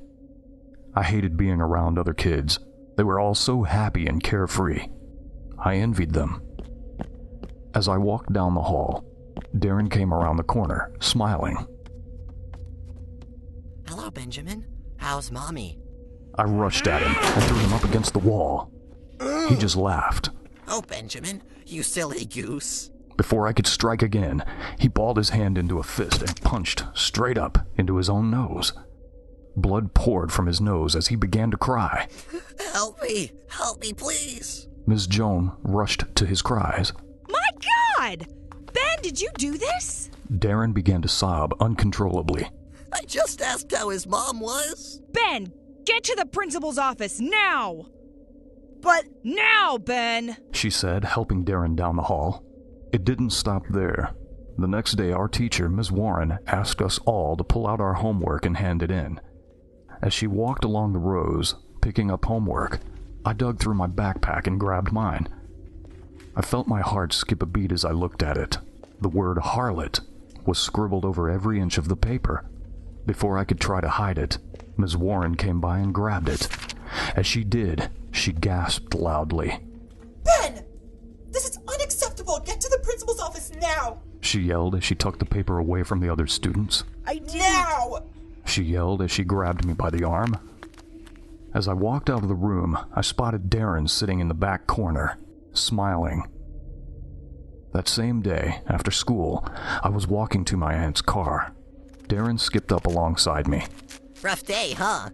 I pulled my arm back to swing. Careful, friend. A lot of people are watching. I stopped walking and turned to him. I swear to God, I said, trailing off. Oh, enough. Darren growled, his voice deep. Quit acting like you're gonna do anything. You're just a little pansy. You and your stupid mother tried to wreck my life, and now I'm gonna do the exact same thing to you. No one will ever believe you either. I'm the victim in all this, Benjamin. I looked around and watched as every single teacher that was standing outside had their eyes on me. He was right. To them, I was the bad guy. This was a fight I was bound to lose before it even began. As days turned to weeks, I found myself becoming withdrawn from friends. During recess, I would hide behind the trees, usually to cry. I had no one to turn to. My mom and best friend, the only two people I really had in my life, were both barely holding on to their lives. I had nothing left. Absolutely nothing. And in the end, that would be Darren's biggest mistake. He took everything from me. But someone with nothing to lose is dangerous. Extremely dangerous. He would learn that on that fateful day, behind the trees during recess. I was sitting on a large rock, as I normally did when he approached. I can't recall exactly what he said anymore. I try to, though. I try to remember what set me off, but to be honest, at that point, it wouldn't have taken much. I was on top of him before he knew it. My fists were barreling down upon his face with a precision and speed that I was astonished I was even capable of. Again, I don't remember much, but I remember the laughter. With each punch, his laughter grew louder and more penetrating, and as his laughter grew, so did my anger. I used every single ounce of my strength with each strike. I realize now, looking back on it, I never intended to allow Darren to walk away from behind those trees. What I would eventually tell the judge, that my temper got the best of me, was a total fabrication. I had every single intention of beating him to death. At some point during the ordeal, I must have screamed out, in anger or anguish, I don't know. But soon enough, a crowd would appear to witness the final events unfold. Even though all the witnesses claimed that Darren was motionless as I picked up the rock by his head, I still believe, without a doubt, that this evil son of a bitch was smiling and laughing as I raised it above my head and brought it straight down into his skull. It wasn't a surprise when the judge found me guilty. It's hard to argue against an entire schoolyard of children as witnesses. During the trial, details did finally emerge about Darren's personal life. He wasn't lying when he said his mother had died. She had, in fact, but during childbirth. His father, a drug addict, was in and out of jail for most of Darren's life. His grandmother, who was granted custody, was nowhere to be found. It wasn't long before Darren was painted as a victim of a system that did nothing to protect him at school or at home. As for me, I was painted as a monster. The only two witnesses I had to Darren's true self were my mom and Pete, neither of which could testify. Pete couldn't, because he never really recovered from his brain injury. In fact, he's been in a wheelchair ever since, eating from tubes. My mom thankfully did recover. Unfortunately, all the events leading up to her accident were a complete blur to her. She only remembered bits and pieces, nothing of any importance. Needless to say, I wasn't shocked one bit when I was placed in the juvenile detention center until the age of 18. For some, this turn of events would have been devastating. But truth be told, I sleep better now than I ever have before. Darren no longer walks this earth, and for that, it is a much better place. It's been almost a decade since I got out of the detention center. I'm working hard on rebuilding my life. I moved a few towns away and have a job with a steady income. My mom and I stay in touch. She's remarried and happy. I don't often visit my old hometown. In fact, I make it a point to never get within a mile of it, but I'm thinking about going there shortly. You see, I found out that my graduating class had paid for a statue to be built in Darren's honor. It was placed just outside the elementary school. I think I might need to stop by and take a look at it. Maybe pitch it in the river.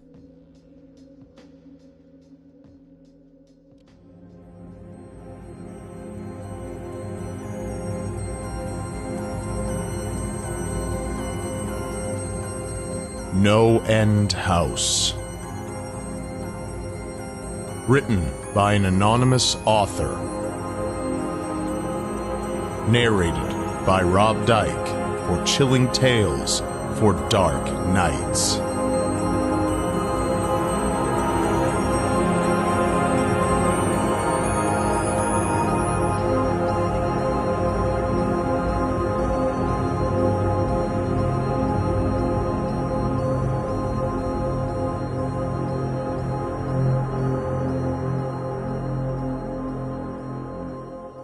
Let me start off by saying that Peter Terry was addicted to heroin. We were friends in college and continued to be after I graduated. Notice that I said I. He dropped out after 2 years of barely cutting it. After I moved out of the dorms into a small apartment, I didn't see Peter as much. We would talk online every now and then. AOL Instant Messenger was king in pre-Facebook years. There was a period where he wasn't online for about 5 weeks straight. I wasn't worried. He was a pretty notorious flake and drug addict, so I assumed he just stopped caring. But then one night, I saw him come on. Before I could initiate a conversation, he sent me a message. "David, man, we need to talk." That was when he told me about the NoEnd house. It got the name because no one had ever reached the final exit. The rules were pretty simple and cliché. Reach the final room of the building and you win $500, 9 rooms in all. The house was located outside the city, roughly 4 miles from my house. Apparently he had tried and failed.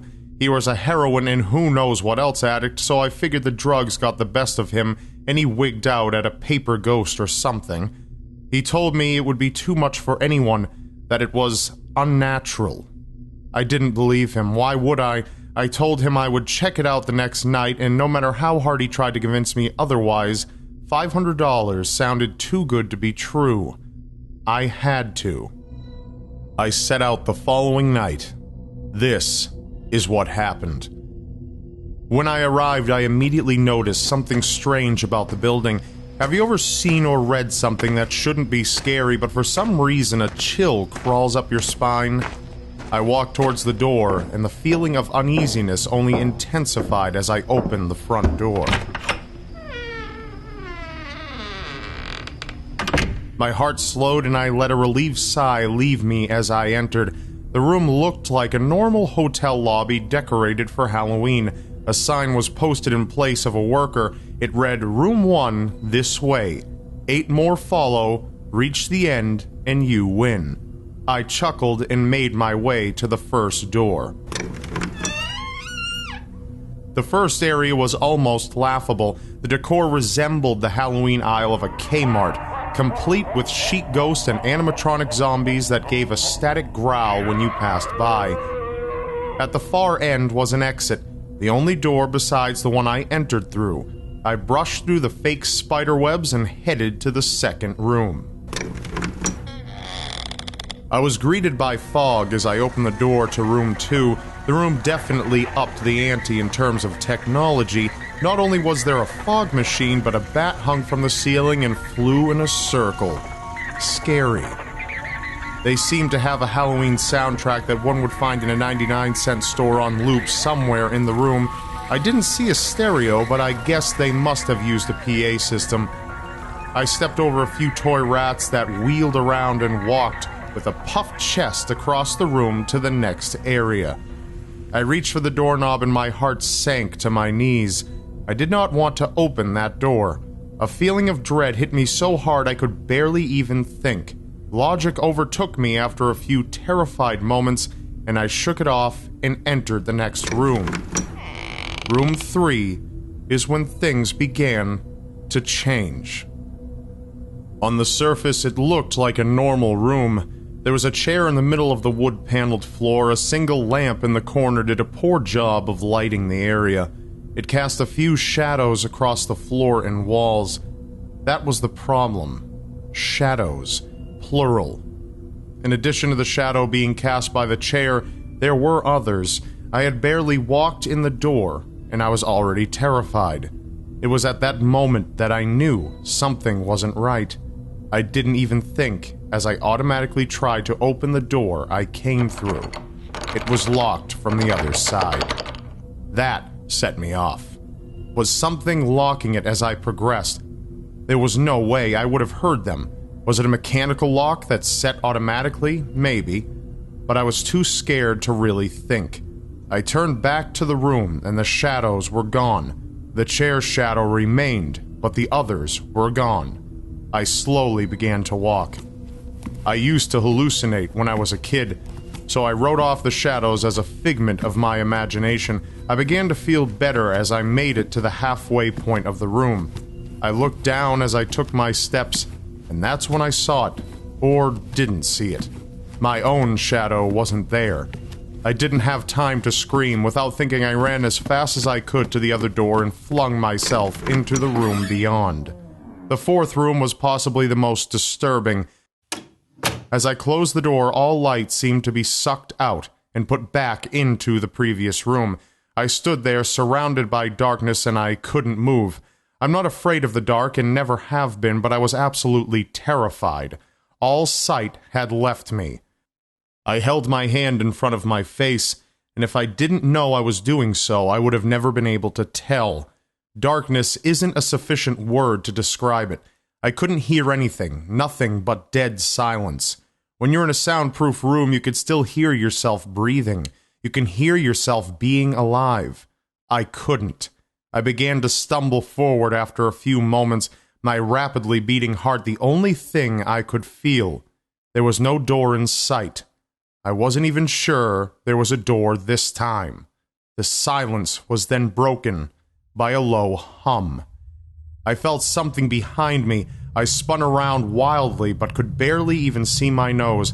I knew it was there, though. Regardless of how dark it was, I knew something was there. The hum grew louder, closer. It seemed to surround me, but I knew whatever was causing the noise was in front of me, inching closer.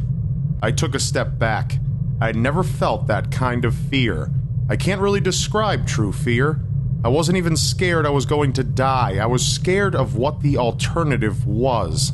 I was afraid of what this thing had in store for me. Then the lights flashed for less than a second, and I saw it. Nothing. I saw nothing. And I know I saw nothing there. The room was again plunged into darkness, and the hum became a wild screech. I screamed in protest. I couldn't stand to listen to the sound for another minute. I ran backwards away from the noise and fumbled for the door handle. I turned, and as I did, so I fell into room 5. Before I describe room 5, you have to understand something. I am not a drug addict. Short of the childhood hallucinations I mentioned earlier, I have had no history of drug abuse or any sort of psychosis, and in my younger years I only suffered from such hallucinations when I was really tired or just waking up. I entered the NoEnd house with a clear head.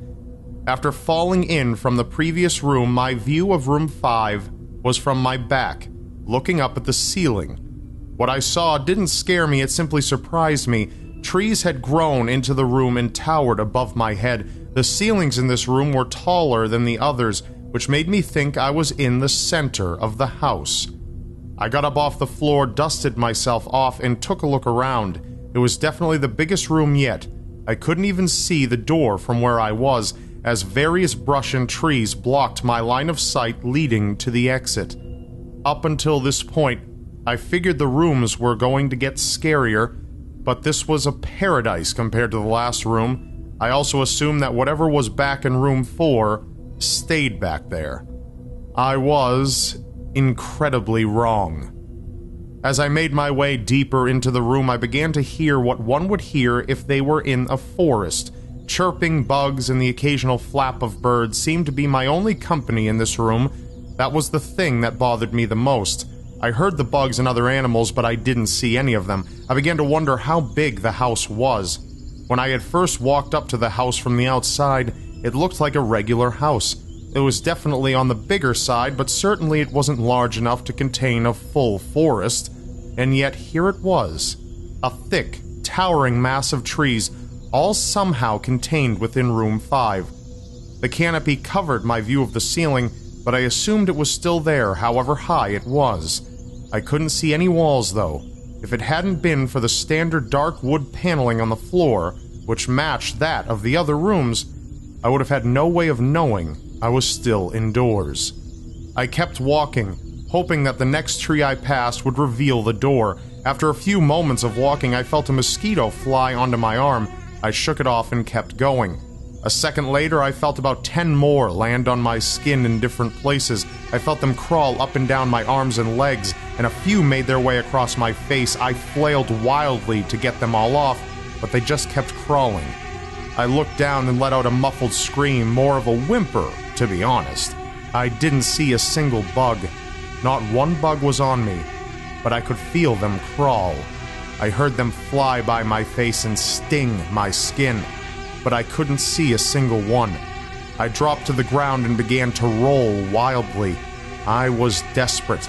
I hated bugs, especially ones I couldn't see or touch, but these bugs could touch me, and they were everywhere. I began to crawl, though I had no idea where I was going. The entrance was nowhere in sight, and I still hadn't even seen the exit, so I just crawled, my skin wriggling with the presence of those phantom bugs. After what seemed like hours, I found the door. I grabbed the nearest tree and propped myself up, mindlessly slapping my arms and legs to no avail. I tried to run, but I couldn't. My body was exhausted from crawling and dealing with whatever it was that was on me. I took a few shaky steps to the door, grabbing each tree on the way for support. It was only a few feet away when I heard it, the low hum from before. It was coming from the next room, and it was deeper. I could almost feel it inside my body, like when you stand next to an amp at a concert. The feeling of the bugs on me lessened as the hum grew louder. As I placed my hand on the doorknob, the bugs were completely gone. But I couldn't bring myself to turn the knob. I knew that if I let go, the bugs would return, and there was no way I would make it back to room 4. I just stood there, my head pressed against the door marked with the number 6, and grasped the knob with my shaking hands. By that point, the hum was so loud I couldn't even hear myself pretend to think. There was nothing I could do but move on. Room 6 was next, and room 6 was hell. I closed the door behind me, my eyes held shut and my ears ringing. The hum was surrounding me. As the door clicked into place, the hum quickly lessened in intensity and was soon gone.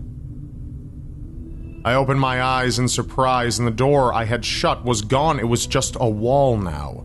I looked around in shock. The room was identical to room 3, with the same chair and lamp, but with the correct number of shadows this time. The only real difference was that there was no exit door, and the one I entered through was now gone. As I said before, I had no previous issues in terms of mental instability, but at that moment I fell into what I now know was insanity. I didn't scream, I didn't make a sound. At first I scratched softly. The wall was tough, but I knew the door was there somewhere. I just knew it was. I scratched at where the doorknob was. I clawed at the wall frantically with both hands, tore at the wood, filing my nails down to the skin. Then I fell silently to my knees. The only sound in the room was the incessant scratching against the wall. I knew it was there. The door was there. I knew it was just there. If I knew I could get past this wall, Are you alright? I jumped off the ground and spun in one motion. I leaned against the wall behind me and saw what it was that spoke to me. And to this day, I regret ever turning around. It was a little girl. A little girl wearing a soft white dress that went down to her ankles. She had white skin, blue eyes, and long blonde hair reaching to the middle of her back. She was the most frightening thing I had ever seen, and I know that nothing in my life will ever be as unnerving as what I saw in her. While looking at her, I saw the young girl, but I also saw something else. Where she stood, I saw what looked like a man's body, only larger than normal and covered in hair. He was naked from head to toe, but his head was not human, and his toes were hooves. It wasn't the devil, but at that moment it might as well have been. The form had the head of a ram and the snout of a wolf. It was horrifying, and it was synonymous with the little girl in front of me. They were the same form. I can't really describe it, but I saw them at the same time. They shared the same spot in that room, but it was like looking at two separate dimensions. When I saw the girl, I saw the form, and when I saw the form, I saw the girl. I couldn't speak. I could barely even see. My mind was revolting against what it was attempting to process. I had never been scared before in my life, and I had never been more scared than when I was trapped in the 4th room. But that was before room 6. I just stood there staring at whatever it was that spoke to me. There was no exit. I was trapped in there with it. And then it spoke again. David, you should have listened. When it spoke, I heard the words of the little girl, but the other form spoke through my mind in a voice I won't attempt to describe. There was no other sound. The voice just kept repeating that sentence over and over into my mind, and I agreed. I didn't know what to do. I was slipping into madness, yet I couldn't take my eyes off what was in front of me. I dropped to the floor. I thought I had passed out, but the room wouldn't let me. I just wanted it to end. I was on my side, my eyes wide open, the form staring down at me. Scurrying across the floor in front of me was one of the battery-powered rats from the 2nd room. The house was toying with me, but for some reason seeing that rat pulled my mind back from whatever depths it was headed for, and I looked around the room. I was getting out of there. I was determined to get out of that house and live and never think about this place again. I knew this room was hell, and I wasn't ready to take up residency. At first, it was just my eyes that moved. I searched the walls for any kind of opening. The room wasn't that big, so I didn't take long to soak up the entire layout. The demon still taunted me, the voice growing louder as the form stayed rooted where it stood. I placed my hand on the floor and lifted myself up to all fours, and I turned to scan the wall behind me. And then I saw something I couldn't believe. The form was now right at my back, whispering into my ear. You shouldn't have come, David. I felt its breath on the back of my neck, but I refused to turn around. A large rectangle was scratched into the wood with a small dent chipped away in the center of it. And right in front of my eyes, I saw the large number 7 I had mindlessly etched into the wall.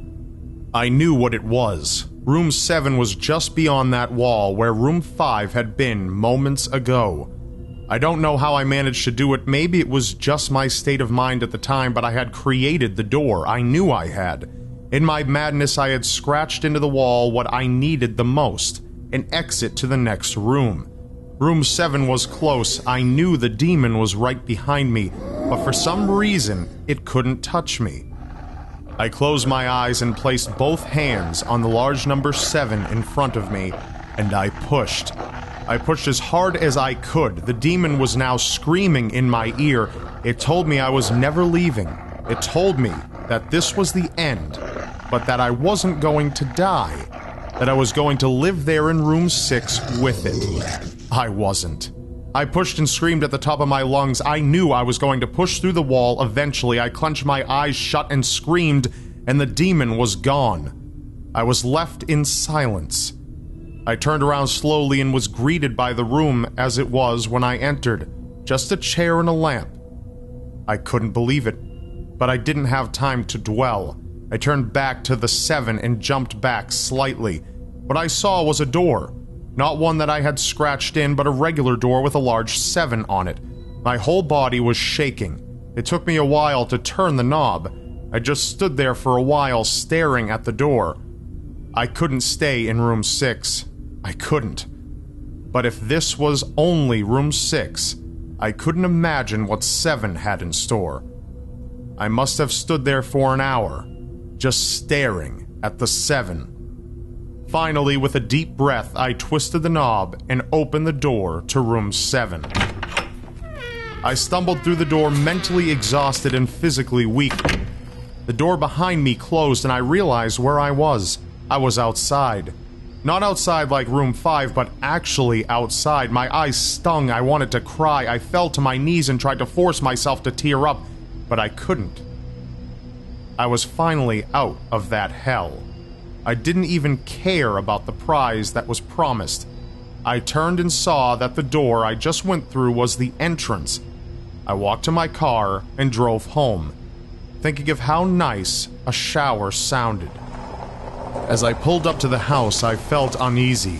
The joy of leaving NoEnd House had faded, and the dread was slowly building in my stomach. I shook it off as residual fear of the house and made my way to the front door. I entered and immediately went up to my room. On my bed was my cat, Baskerville. He was the first living thing I had seen all night, and I reached out to pet him. He hissed and swiped at my hand. I recoiled in shock, as he had never acted like that. I thought, whatever, he's an old cat, and I headed to the bathroom. I jumped in the shower and prepared for what I expected to be a sleepless night. After my shower, I went to my kitchen to make some food. I descended the stairs and turned into the family room, and what I saw is forever burned into my mind. My parents were lying on the ground, naked, covered in blood. They were mutilated to such a degree that I hardly recognized them. Their limbs were removed and placed next to their bodies, and their heads were placed on their chests, facing me. The most unsettling part was their expressions. They were smiling, as though they were happy to see me. I vomited and sobbed right there in the family room. I didn't know what had happened. They didn't even live with me at the time. I was a mess. And then I saw it. A door that had never been there before. A door with the large number 8 scrawled on it in blood. I was still in the NoEnd house. I was standing in what I thought was my family room, but it was room 7. As this occurred to me, I happened to notice that the smile on the faces of my parents' severed heads were widening. They weren't my parents, I thought. They couldn't be, but they looked exactly like them. Across the room, beyond the mutilated corpses before me, I saw a door marked with the number 8. I knew I had to move on, but at that moment, I gave up. The smiling faces tore into my mind, grounding me where I stood. I vomited again and nearly collapsed. Then the hum returned. It was louder than ever, and it filled the house and shook the walls. The hum compelled me to walk. I began to walk slowly, making my way closer to the door and to the bodies.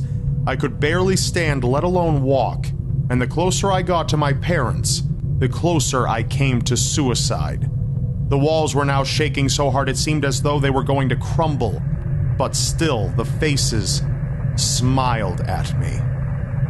As I inched closer, their eyes followed me. When I was between the two bodies a few feet from the door, the dismembered hands began to crawl their way across the carpet towards me.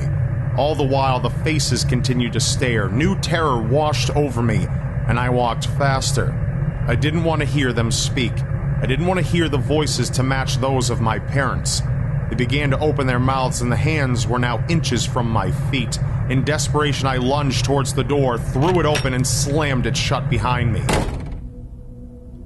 That was it, I thought. Room 8, I was done. After what I had just experienced, I knew there wasn't anything else the house could throw at me that I couldn't live through. There was nothing short of the fires of hell that I wasn't ready for. Unfortunately, I underestimated the abilities of NoEnd House. To my horror, Room 8 was more disturbing, more terrifying, and more unspeakable. I still have trouble believing what I saw in Room 8. Once again, the room was a carbon copy of Room 3, but now in the chair that had previously been empty, there sat a man. After a few seconds of disbelief, my mind finally accepted the fact that the man sitting in the chair was me. Not someone who looked like me. It was David Williams. I walked closer. Even though I was sure of it, I had to get a better look. He looked up at me, and I noticed tears in his eyes. Please, please don't do it. Please don't hurt me. What? I said. Who are you? I'm not going to hurt you. Yes, you are, he sobbed. You're going to hurt me, and I don't want you to. He sat in the chair with his legs up and began rocking back and forth. It was actually really pathetic looking, especially since he was me, identical in every way. Listen, who are you? I was now only a few feet from my doppelganger. It was the weirdest experience yet, standing there talking to myself. I wasn't scared, but I would be soon. Why are you— You're going to hurt me. You're going to hurt me, it interrupted. If you want to leave, you're going to hurt me. Why are you saying this, I asked. Just calm down, all right? Let's try to figure this— And then I saw it. The David sitting down was wearing the same clothes as me, except for a small red patch on his shirt, embroidered with the number 9. You're going to hurt me. You're going to hurt me. Don't. Please. You're going to hurt me. My eyes didn't leave that small number on his chest. I knew exactly what it was. The first few doors had been plain and simple, but after a while they got a little more ambiguous. 7 had been scratched into the wall by my own hands. 8 had been marked in blood above the bodies of my parents, but 9? This number was on a person. A living person. And worse still, it was on a person that looked exactly like me. David? I had to ask. Yes, you're going to hurt me. You're going to hurt me. He continued to sob and rock. He answered to David. He was me, right down to the voice. But that 9. I paced around for a few minutes while he sobbed in his chair. The room had no door, and similarly to room 6, the door I came through was gone. For some reason, I assumed that scratching would get me nowhere this time. I studied the walls and floor around the chair, sticking my head underneath and seeing if anything was below. Unfortunately, there was. Below the chair, there was a knife. Attached was a tag that read, "To David, from management." The feeling in my stomach as I read that tag was something sinister. I wanted to throw up, and the last thing I wanted to do was remove that knife from under that chair. The other David was still sobbing uncontrollably. My mind was spinning into an attic of unanswerable questions. Who put this here? And how did they get my name? Not to mention the fact, as I knelt on the cold wood floor, I also sat in that chair, sobbing in protest of being hurt by myself. It was all too much to process. The house and the management had been playing with me this whole time. My thoughts for some reason turned to Peter and whether or not he got this far. And if he did, if he met a Peter Terry sobbing in this very chair, rocking back and forth, what did he do? I shook those thoughts out of my head. They didn't matter. I took the knife from under the chair and immediately the other David went quiet. "David," he said in my voice, "what do you think you're going to do?" I lifted myself from the ground and clenched the knife in my hand. "I'm going to get out of here." David was still sitting in the chair, though he was very calm now.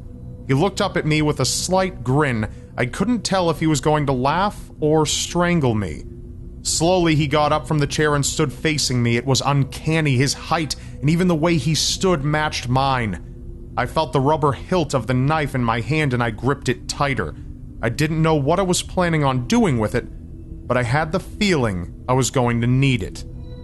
"Now," his voice was slightly deeper than my own, "I'm going to hurt you. I'm going to hurt you, and I'm going to keep you here." I didn't respond. I just lunged and tackled him to the ground. I mounted him and looked down, knife poised and ready. He looked up at me, terrified. It was like I was looking in a mirror. Then the hum returned, low and distant, though I still felt it deep in my body. David looked up at me as I looked down at myself. The hum was getting louder and I felt something inside me snap. With one motion, I slammed the knife into the patch on his chest and ripped down. Blackness fell on the room, and I was falling. The darkness around me was like nothing I'd ever experienced up to that point. Room 3 was dark, but it didn't come close to what was completely engulfing me. After a while, I wasn't even sure I was falling. I felt weightless, covered in dark. And then a deep sadness came over me. I felt lost, depressed, and suicidal. The sight of my parents entered my mind. I knew it wasn't real, but I had seen it. And the mind has trouble differentiating between what is real and what isn't. The sadness only deepened. It was in room 9 for what seemed like days, the final room, and that's exactly what it was. The end. NoEnd house had an end, and I had reached it. At that moment I gave up. I knew I would be in that in-between state forever, accompanied by nothing but darkness.